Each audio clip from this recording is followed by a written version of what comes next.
And now for something completely different. Hi, my name is Annie Grossman, and I'm a dog trainer. This podcast is brought to you by School for the Dogs, a Manhattan-based facility I own and operate along with some of the city's finest dog trainers. During this podcast, we'll be answering your questions, geeking out on animal behavior, discussing pet trends, and interviewing industry experts. Welcome to School for the Dogs podcast.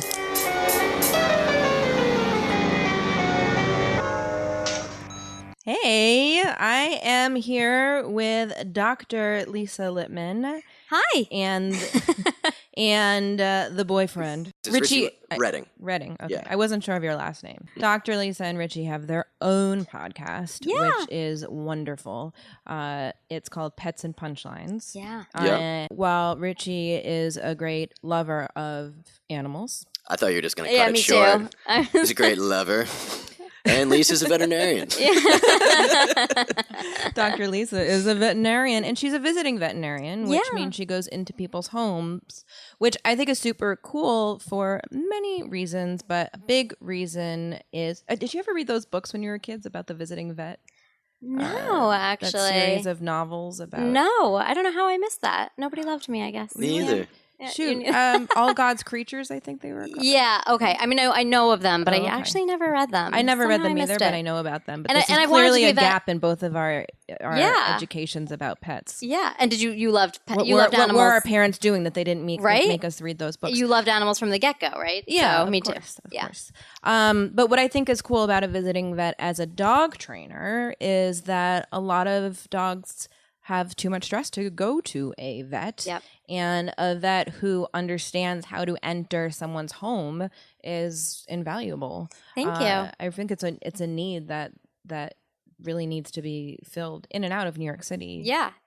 We appreciate that so much. And we do what we do too because, we work with you and your partner Kate a lot. I mean, I've brought Kate on house calls. So when I have animals, I brought Annie's partner Kate on house calls with me. So when I've had animals that are really fearful or what's like the PC way to say like difficult to handle? Well, frankly, I don't know if this happens very much, but if someone had a puppy and wanted to do puppy visits in their home, let's do it. Vet, I think it's a great idea because you can in a home like set up a situation that's kind of like going to the vet, but you're in the comfort of their home rather than stressing them out in a new place. But even more than that, I'm just thinking off the top of my head. I love this. But even more than that, I think that a lot of dogs get sick at the vet. That's my theory. That's one of the things, and I think that's really interesting and something else we have to talk about that I've talked with other trainers about is, we tell you, don't bring be so careful with your dog's vaccination status. Don't bring them outside. But what are you doing when they're not vaccinated at all? Bringing them to the vet, which is like the most... And the waiting room. I mean, I know at School for the Dogs, when we have playtimes,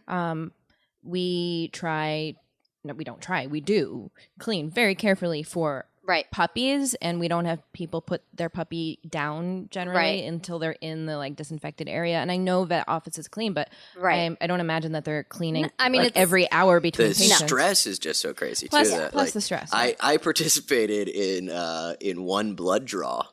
That we At did a house call? Yeah, we did a podcast. We did a podcast / house call. Yeah, my friend Rosebud, she had a dog that needed some blood drawn, and and also the point of the podcast was like we have this aggressive pit.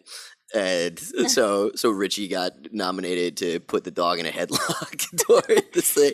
I almost passed out from the stress. By the way, by headlock, he means like literally just holding off the back leg vein for me. He was not putting the dog in a headlock, but he was literally just holding off the vein. No, I've rewritten the story, and it was gnashing, gnarling teeth. Here's another reason for home visits: the owners can drink. Right? Oh no, seriously, I've had people in like pajamas. I've gotten into people's beds. Like I mean, there's no place I won't go. Yeah. Oh yeah. And I also think I think we might want to talk about this. Whose bed did you get in? Actually, usually for like euthanasia. Oh, okay. It was super sad. Yeah, it was sad. Yeah.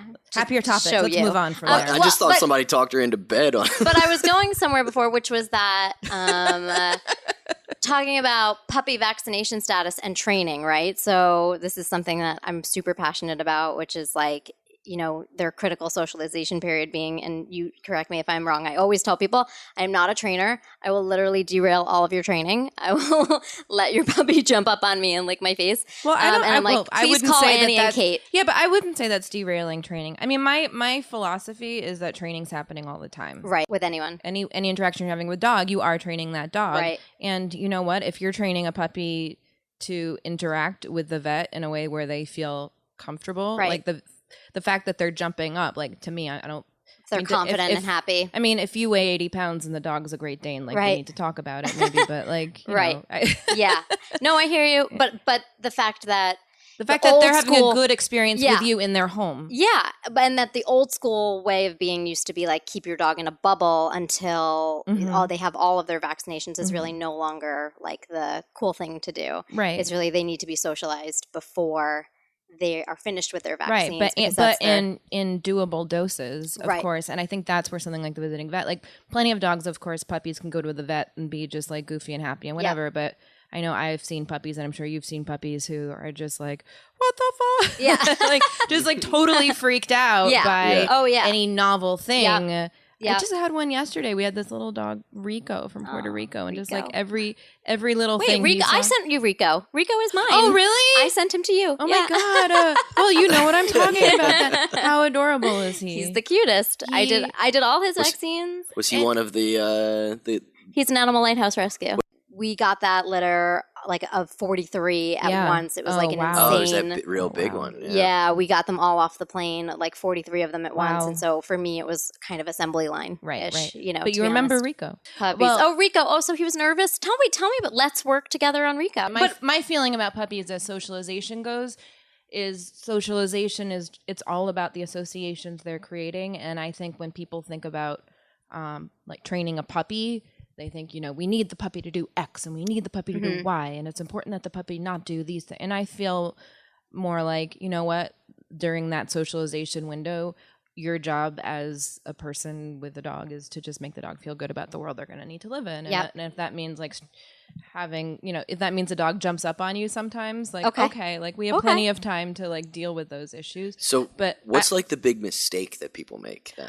Well, you know what? I think bringing her back to the vet stuff with a puppy, I think a lot of it is setting criteria too soon. For instance, someone comes into a classroom, and then I'll bring this back to like if they're going to the vet, right? But someone comes into the classroom to a puppy kindergarten class, and it's a puppy's very first time there, and right away they're, like, bingo, I want you to sit, bingo, sit, right? Like having this perfect idea, this like Norman Rockwell idea of like what it should look like when you're at a dog training class and my dog is sitting next to me, and I'll be just like, you know what, just feed him treats. Just like sit there and feed him treats. I don't really care what he's doing. And what I always say it's like when you send your kid to kindergarten on the first day and they do a crayon drawing, they're going to come back and show you the crayon drawing. You could look at it with your eyes closed and be like, that's great, nice job. And I don't think it's about spoiling the kid or spoiling the puppy, but just I just want the dog to feel good about being at school, comfortable there, especially a dog like Rico. Otherwise, if you're barking, you're telling the dog, I want you to do XYZ all the time. When you have a dog who's scared like Rico,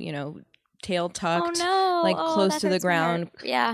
He got more and more comfortable, but he got more and more comfortable and was learning lots by the end of the time. But the most important thing for him to learn was just like, this is how I can exist. Yeah. Exist here. You know?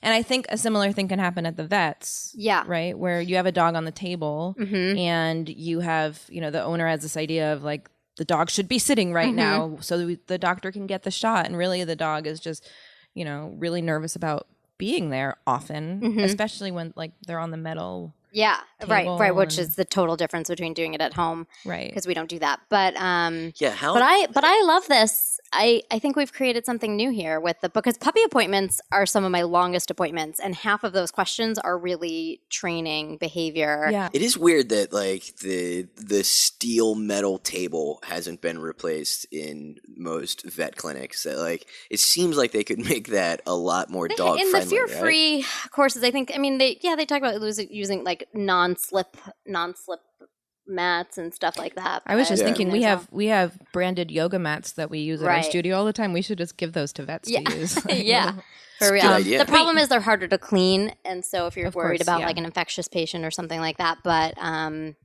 But yes, we could make it a lot more pleasant for a lot more patients in a hospital setting. But I don't think making dogs feel good about being there has ever really been the goal of a vet's That's right. office. You're right. Which has also usually not been the goal of a training facility, right? Got it. You don't. I mean, I think, right? You don't, stereotypically, you think about bringing your dog to a dog trainer. You don't think about a place where your dog is going to be like psyched to be. And as a vet, like, right? Like you want a dog who's psyched to see you. Oh, yeah, for sure. That makes me so happy. And I love to use all the treats and try my hardest to make a positive experience. But yes. And this is why I started house calls, because I want to be able to focus more on the intimate setting with my patients and my clients. But unfortunately, the reality is in a lot of clinic settings, the veterinarians just don't have time to. So, but even here though, with Chloe, like there's one drawer that if she goes into that Chloe knows that's where she keeps stuff.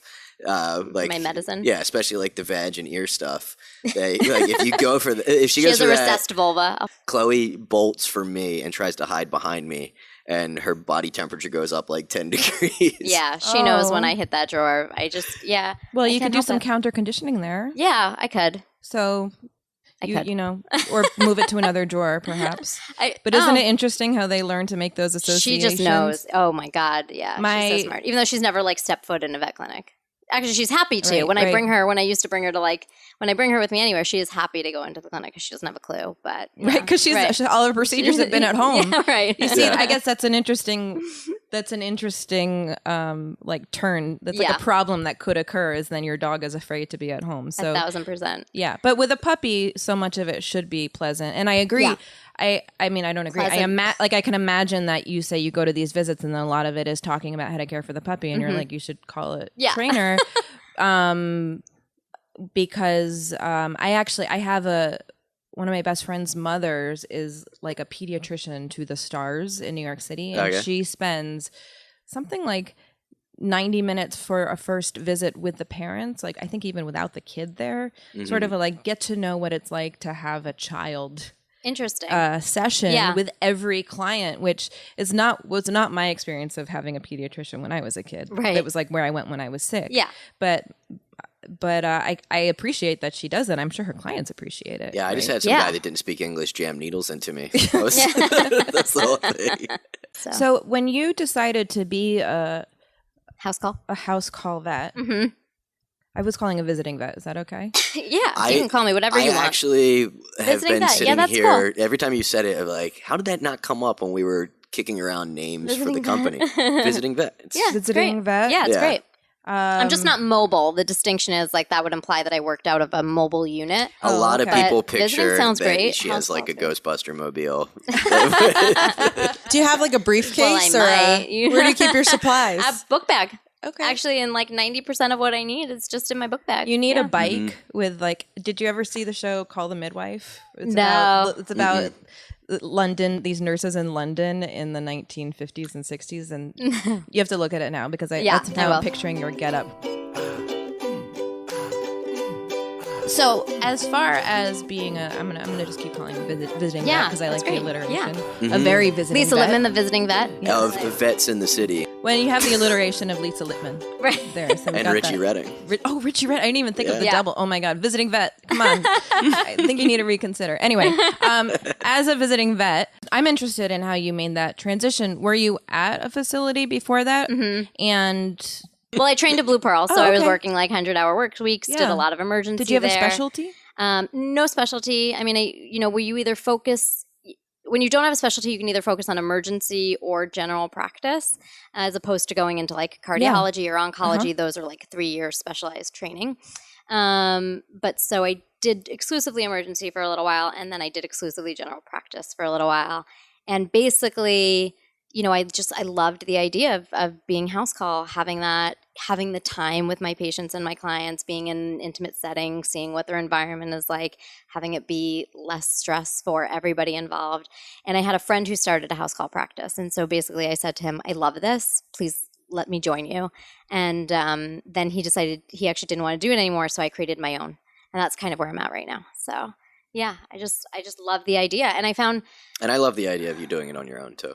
Well, and you seem to really me like setting out on your own and doing it. It's like it's such a different thing when it's your business. And and you seem to me like you approach it like an entrepreneur, not just like something that you're you know. Oh, she's a hustler. I mean, I have a just like you and Kate. I mean, I have a partner because I asked her. So I've grown the house call practice with my own clients from when I was working for my friend Alex.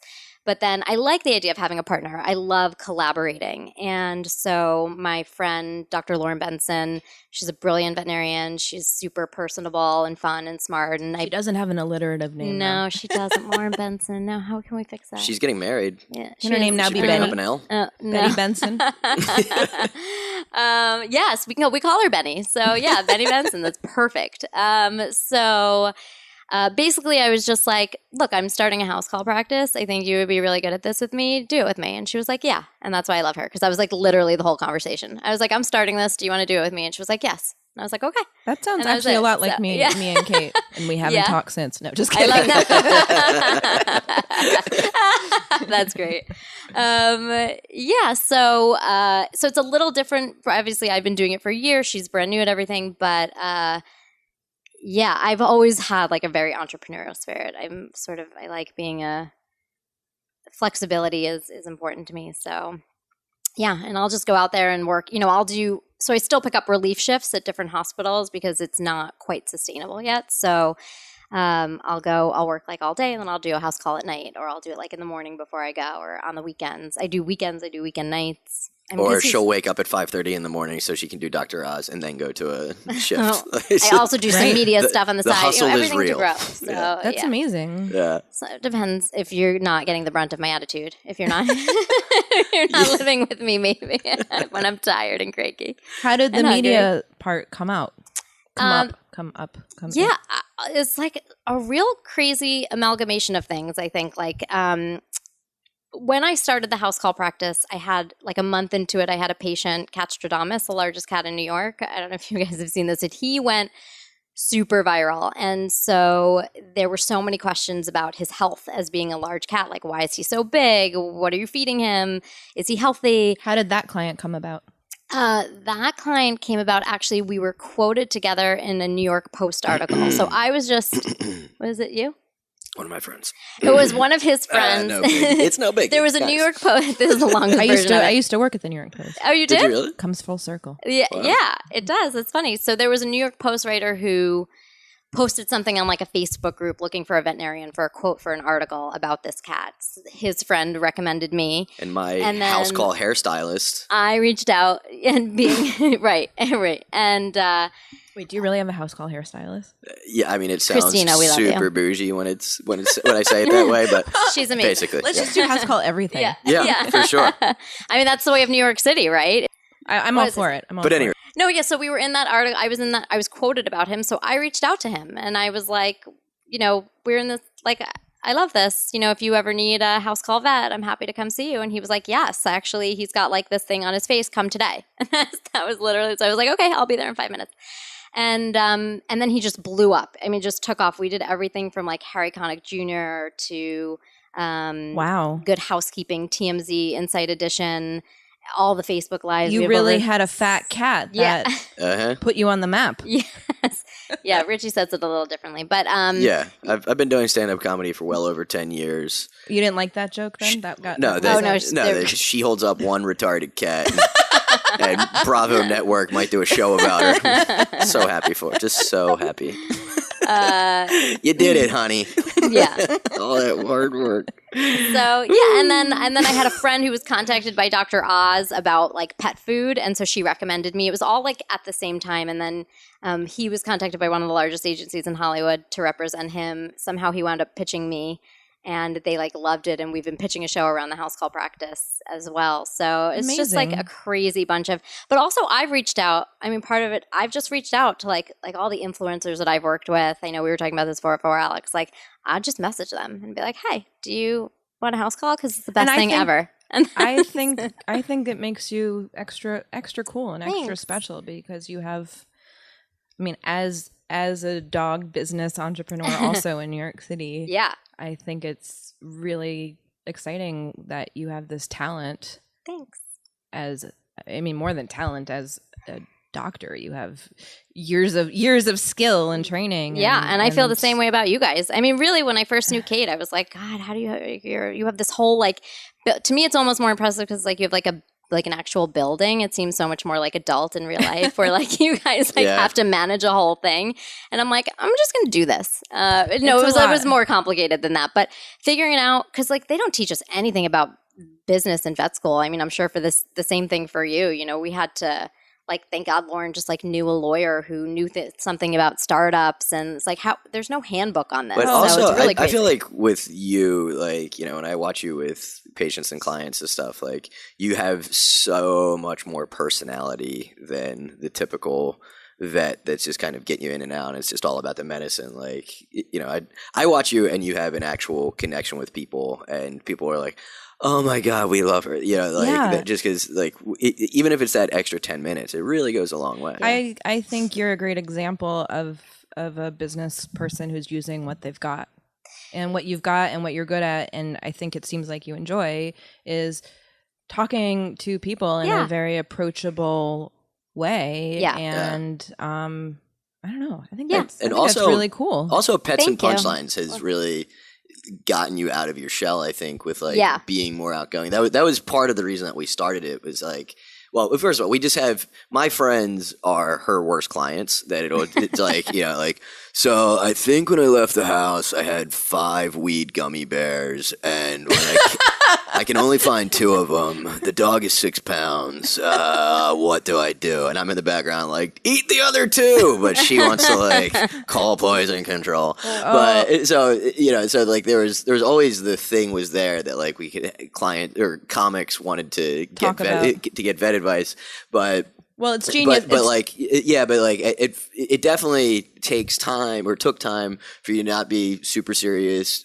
I'm a doctor in a hospital, to be more yourself. It's like Dr. Lisa versus Dr. Lippman. That's interesting. Well, it's interesting because it's like they have football players do ballet, or you know, or they have, you know, business people do Toastmasters, improv. You know, it's a similar kind of thing. I will go out that window before I participate in comedy sports, just so you know. Guys, we're on the 19th floor. Or 18th. So, Dr. Lisa, I would like to take this opportunity to find out a little bit about marijuana for pets. This is something I get asked a lot about these days because there's a lot of cannabis-based products out there. So I'm going to preface this by saying it is very illegal for me to prescribe or recommend. It's not illegal for... Is that in New York State? Or, I mean, I know 50 federally. States. Federally. It is illegal. It is for pets, it's illegal in every state. So pets even in states where it's legal.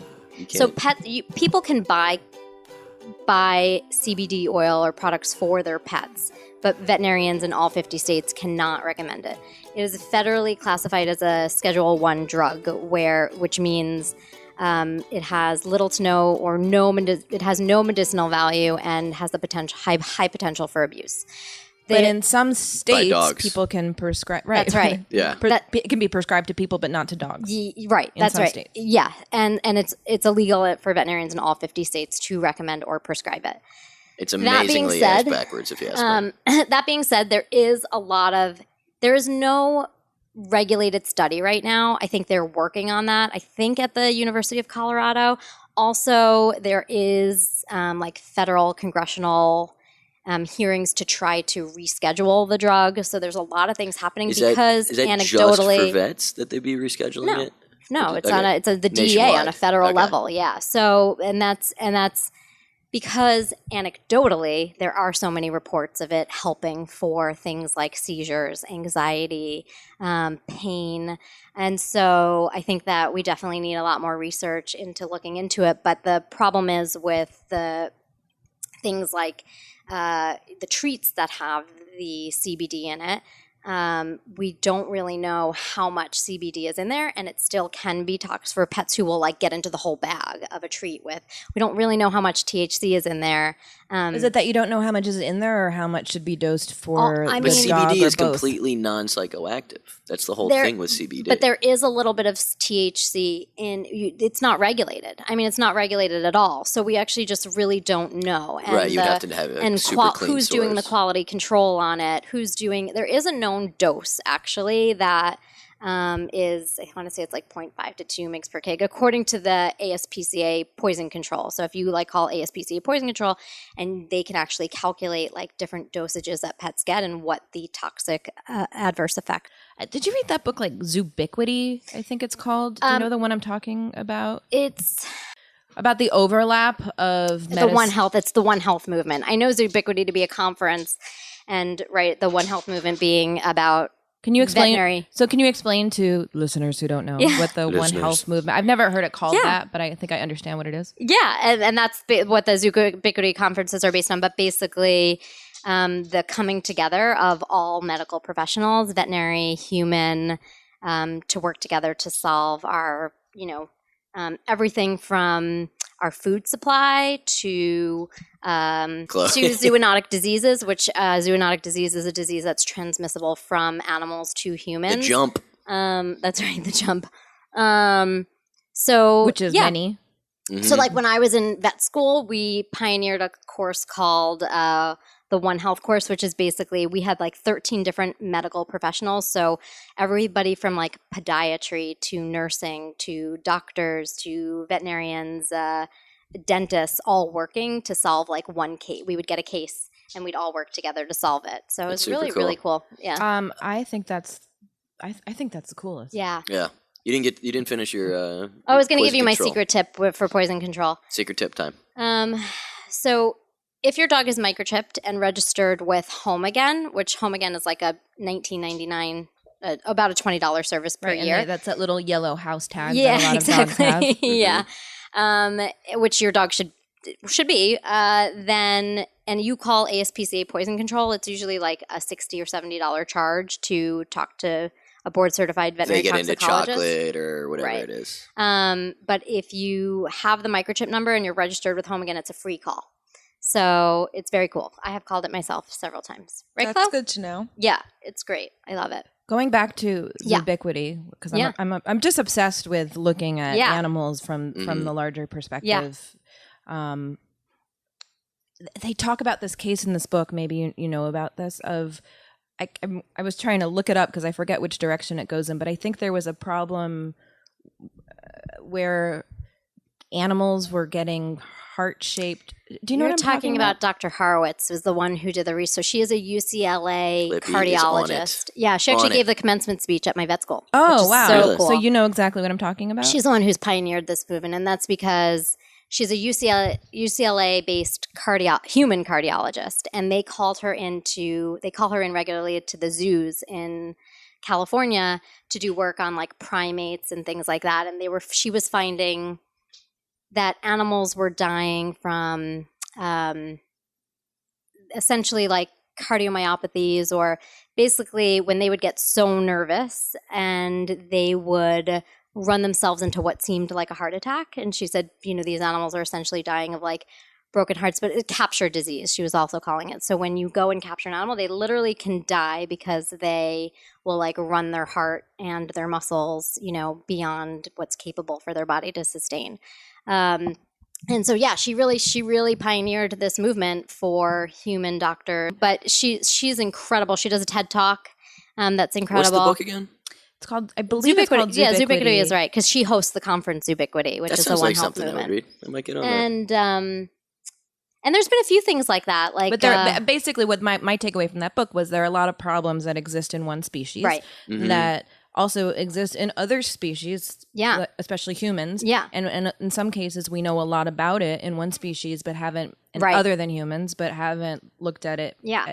Vets have been in that area, and vice versa. And that by sharing knowledge about how, cancer works in all animals. Yeah. Or dogs don't really get heart attacks. They're kind of evolutionarily advanced in the fact that they don't get atherosclerosis like people do, and don't actually have. They get different forms of heart disease, but they really don't die of heart attacks from atherosclerosis like humans do. So what causes their arteries to be able to not produce that plaque buildup that humans get? So there's a lot of different things we can study in a lot of different species.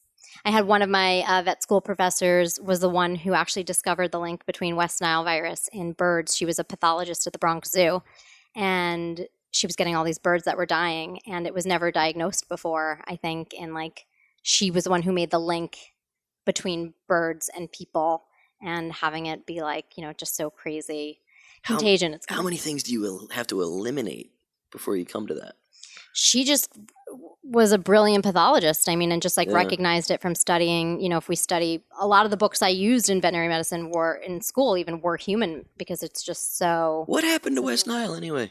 Where did you go to school? I did a pre-med program at UPenn in Philly, and then I did vet school in California at Western University. Aren't there two different kinds of vets? Like there's a DVM and also there's a VM. Only if you go to UPenn for veterinary school, they have what's called a VMD instead of a DVM. It's just a veterinary medical doctor. It's the same thing. It's the same exact degree. Penn. It only is because he also went to Penn. It's only because their veterinary school started. Actually, this is interesting. Their veterinary school started out of their medical school. And also what's interesting is that it used to be like 100% men, and now it's over 80% women. But anyway, their veterinary school actually started out of their medical school, so they have veterinary medical doctor degrees, and every other school is doctor of veterinary medicine. Did you want to be a vet when you were a kid? Oh, boy, did you. At what point did you realize that a portion of your job would be having to put animals down? I guess I never that's a good question.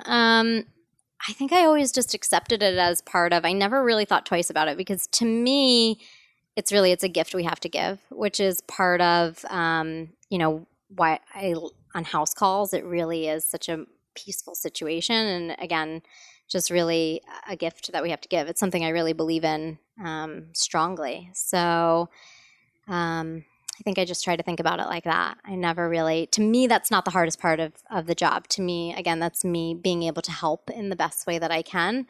To me, the hardest part of the job is when I can't do my job, when finances are restricted or people look at animals as just property or abuse situations. Those are the hardest part. That's the hardest part of the job. I've heard that from other vets too. And is that something you realized on the job, I'm guessing? Also the debt.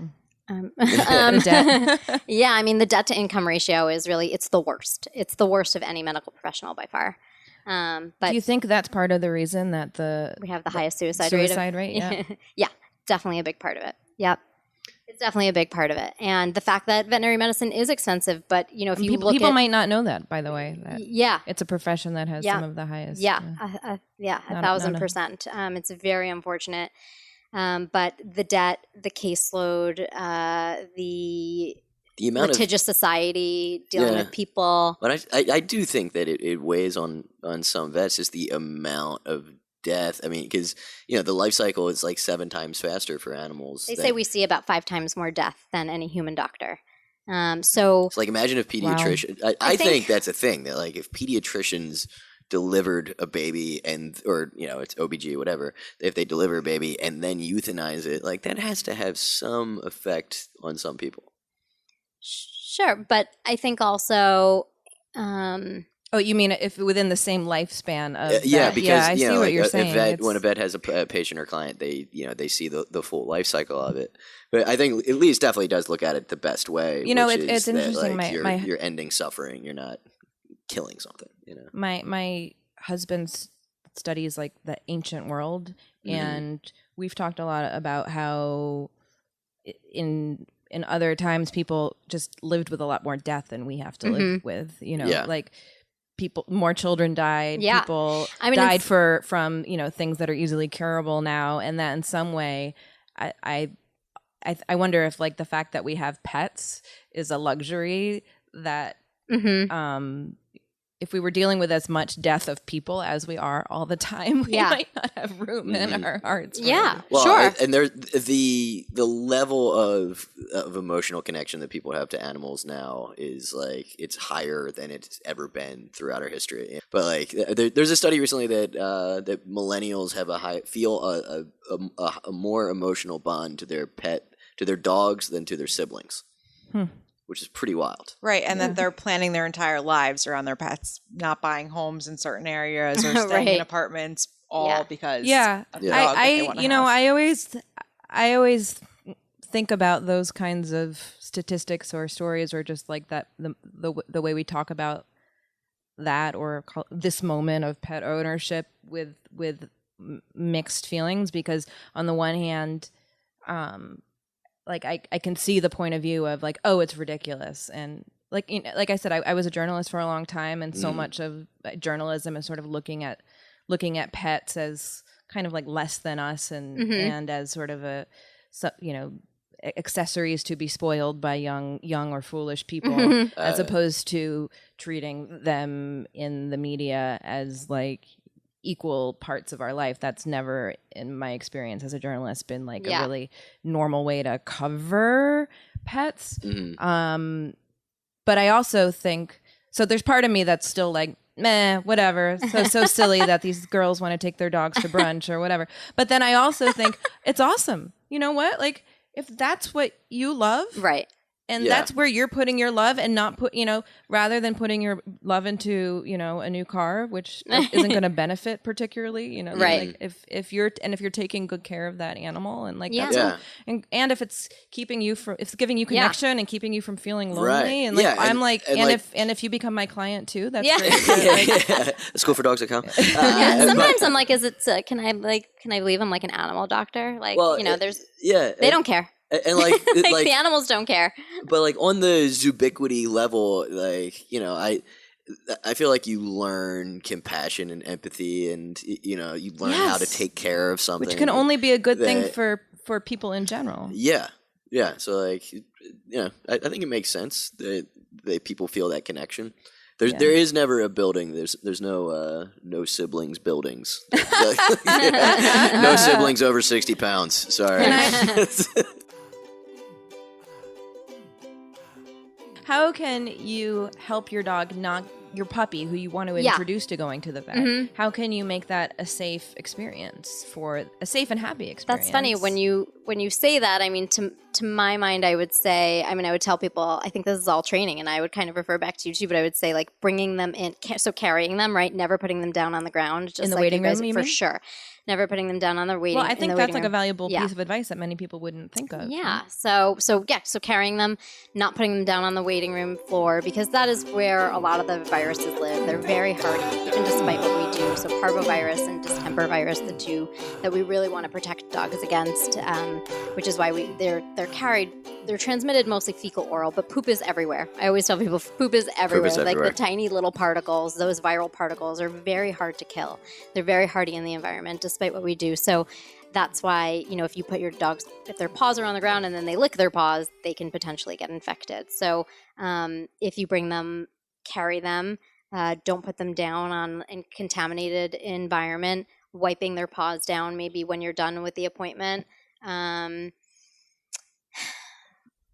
what about bringing puppies outside of the home? Is there anything else that you think people should keep in mind to make sure that they're safe if they are getting their dogs out before they've had all their shots? Yeah. So I'm sure you're well aware, the American Association of Veterinary Behaviorists actually states that after their second set of vaccines, that the benefit far outweighs the risk of them getting sick. So that's the time when they can go down on the ground. However, they should not go to places that dogs where we're unsure of their vaccination status frequent. So basically no dog parks, no pet stores, no place where you're really unsure. But if you do junkyard dogs, can't hang out them. Now, so I would avoid those high trafficked areas. Isn't it possible for some dogs to be fully vaccinated even after their first round of shots? But we're just not sure if so they're up to date. What happens with vaccines is any dog who's nursed from their mother gets maternal antibodies, and those antibodies can fight off our vaccines. It doesn't mean that they necessarily do, right? And if they're up to date on their vaccine protocol, then theoretically they should be protected. The way I understand it is the reason their vaccines are given multiple times is because we don't know exactly when those antibodies wear off. But it's possible that the first round of shots has hit at the moment when the antibodies have already worn off, in which case the first round might have worked. We just don't have an easy way of knowing. 1,000%. I mean, I think also tighter, talk we color. think No, but we mostly think it's somewhere between 12 to 16 weeks, which is why we say they need to be vaccinated every 3 to 4 weeks until they're 16 weeks old, because then by that point we're sure that the maternity antibodies have worn off. But before that, sure, yeah, they could wear off. Or there's some puppies who really never nurse from their mothers, so they're bottle fed. Well, they're found as orphans. Puppies? Yeah, Puppy lap. yeah. KBR, whatever. Thank you so much, you guys, for taking the time to for chat having us. about this stuff. I found it really fun. interesting. Yeah, we created a new business. Yes. I love it. You're coming with me. It's been I didn't know if you know that, but it's been a productive hour. Yay! All right. Thanks for having thanks us. for having Hope to us. have you also at School for the Dogs Yeah, soon. Yeah. Maybe I we would need to love have to- drinks with Dr. Lisa. Yeah, drinks and increasing the human-animal bond, right? That's a huge Yes. thing. I would love to do that. I think he would have so much fun, like doing classes. He never did a class with her, so I think she would have so much fun. So. Yes. Yeah. Just saying, let's increase our human-animal bond. Most thanks of our to you. training is just me staring at her and telling her that Daddy don't play. But I'm sure Annie's going to tolerate that at the school. Animal bond, because we're both animals. That's interesting. Yeah. I like that. And where can our listeners find you? Oh, right. Follow you? Yes. So our Yes. podcast is Pets and Punchlines. It's mostly comics with vets talking to comics with Other pets. way around. Yeah. Comics with pets talking. You get to be the only vet. Yeah. It's Comics the with- world's only vet/comedy podcast. It's Right. comics with pets talking to vets. That's right. That's what it's you're trying to usually say me, there. but I It would have be had other vets also an on. interesting podcast if it was just a comic talking to if you talk to a different vet every time. Yeah. Or you could just well, talk to a different girlfriend every time. Yeah. You could try one out for the day. She's pretty Let 'em well do that. anchored on this podcast. Yeah, not actually suggesting That's that, just funny. giving you I'm some now I'm just thinking how other can we do that? ideas. yeah, neither one of us are going to shake each other on this So, podcast. It's way better than being We do break married. up every podcast. It's like the Beatles. Yeah. Typically. It only functions when it's Yeah. Otherwise, it's wings. Ugh. But it's way better than being married. We've got and a I'm, podcast together. At VetsintheCity _ at Dr. Lisa Lippman on Instagram and everything else. At Richie Redding. all right. Yeah. Yeah. Thanks so much. Thank you so much. Fun. If we could talk to the animals, just imagine it, chatting to a chimp in chimp. For our fun dog fact of the day, I thought I would share with all of you that the very first veterinarian in recorded history lived in Mesopotamia around 5,000 years ago. His name was Urlu Galadina, and we actually have an image of him, which I will put in the show notes at schoolforthedogs.com/podcast. And he was known as a male midwife at that time, but it's believed he mostly worked with non-human animals. Our woof shout out of the week goes to Reggie. Reggie is a wonderful Boston Terrier who I first met when he was a tiny puppy 4 years ago. And since then, he's been coming to School for the Dogs 3 or 4 days a week, possibly more, with his owner, Mona, who is one of our favorite human clients. Reggie is a Boston Terrier. He has done a lot of great things in our day school, including learning how to stand up on his front legs. We've taught him to do a handstand, which is pretty adorable, or I guess you'd call it a paw stand. Anyway, sadly, Reggie is moving away from School for the Dogs to the Upper West Side, and we are going to miss him so much down in the East Village that it's possible we might just have to move uptown with him. Thanks so much for listening. You can support School for the Dogs podcast by telling your friends about it, leaving a review, or shopping in our online store. You can learn more about us and sign up to get lots of free training resources when you visit us online at schoolforthedogs.com.